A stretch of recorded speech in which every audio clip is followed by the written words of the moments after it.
নমস্কার, দীপক টিভিতে সবাইকে আমরা স্বাগত জানাই। আজ আমরা আবার এক নতুন মন্দির ও তার ইতিহাস নিয়ে উপস্থিত হয়েছি। আরিয়ালুর গঙ্গাইকোন্ডাচোলাপুরমে অবস্থিত গঙ্গাইকোন্ডাচোলীশ্বরের মন্দিরের জন্য সর্বাধিক পরিচিত, যা রাজেন্দ্র প্রথমের রাজত্বকালে আলিয়ারুর অঞ্চলে নির্মিত সবচেয়ে বড় মন্দির। 1023 খ্রিস্টাব্দে গাঙ্গেয় সমভূমি জয়ের পর রাজেন্দ্র প্রথম তার বিজয়ের স্মরণে গঙ্গাইকোন্ডাচোলাপুরম নামে একটি মহান শহর এবং গঙ্গাইকোন্ডাচোলীশ্বরের একটি শিব মন্দির এবং চোলগঙ্গাম নামে একটি হ্রদ নির্মাণ করেন। এই মন্দিরটি কেবল উপাসনার স্থানই নয়, ভারতের সমৃদ্ধ ইতিহাস এবং অসাধারণ দ্রাবিড় স্থাপত্য ধারার উত্তরাধিকারীর প্রতি একটি জীবন্ত শ্রদ্ধাঞ্জলি।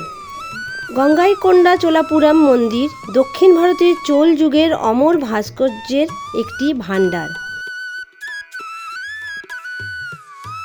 গঙ্গাইকোন্ডাচোলাপুরম মন্দির তামিলনাড়ুর আরিয়ালুর জেলায় অবস্থিত। মন্দিরটির নামকরণ করা হয়েছে প্রাচীন শহর গঙ্গাইকোন্ডাচোলাপুরম থেকে, যা 250 বছরেরও বেশি সময় ধরে চোল রাজবংশের রাজধানী ছিল। এটি মহান জীবন্ত চোল মন্দিরের ভ্রমণের অংশ। ঐরাবতেশ্বর মন্দির এবং বৃহদীশ্বর মন্দিরের সাথে, যা ইউনেস্কোর বিশ্ব ঐতিহ্যবাহী স্থানগুলির তালিকাভুক্ত। ভারতের বৃহত্তর মন্দিরগুলির মধ্যে একটি, গঙ্গাইকোন্ডাচোলাপুরম মন্দিরের প্রধান দেবতা হিসেবে শিবকে চিত্রিত করা হয়েছে।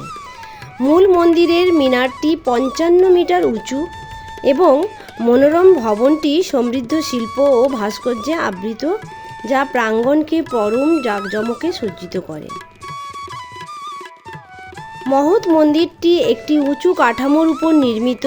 এখানে 170 মিটার উঁচু এবং 98 মিটার চওড়া একটি চমৎকার উঠোন রয়েছে। বেশিরভাগ শিব মন্দিরের মতোই প্রধান দেবতাকে 13 ফুট লম্বা শিবলিঙ্গ হিসেবে চিত্রিত করা হয়। কাঠামোর মূল অংশটি 341 ফুট উঁচু এবং 100 ফুট প্রশস্ত। মন্দির এবং শহরের একটি আকর্ষণীয় বৈশিষ্ট্য হল এই স্থানটির নামকরণের ধরন। চোল সম্রাট রাজেন্দ্র প্রথম তার সেনাবাহিনীকে ভারতের উত্তরাঞ্চলে পাঠিয়েছিলেন পবিত্র গঙ্গা নদী থেকে জলের পাত্র সংগ্রহ করে আনার জন্য। পথে তারা বেশ কয়েকটি শত্রু সেনাবাহিনীকে পরাজিত করে বিজয়ী হয়ে বাড়ি ফিরে আসেন। এইভাবে তিনি গঙ্গাইকোন্ডাচোল বা গঙ্গা জয়কারী ডাকনাম অর্জন করেন। তাই যখন তিনি একটি নতুন রাজধানী শহর প্রতিষ্ঠা করেন, তখন তিনি এর নামকরণ করেন গঙ্গাইকোন্ডাচোলাপুরম এবং পরে যখন মন্দিরটি নির্মিত হয় তখন এটি একই নাম পায়। আজ এই পর্যন্ত। পরের ভিডিওতে আবার দেখা হবে নতুন এক মন্দির ও তার ইতিহাস নিয়ে। ততক্ষণ ভালো থাকবেন এবং আমাদের চ্যানেলটি সাবস্ক্রাইব করতে ভুলবেন না। ধন্যবাদ।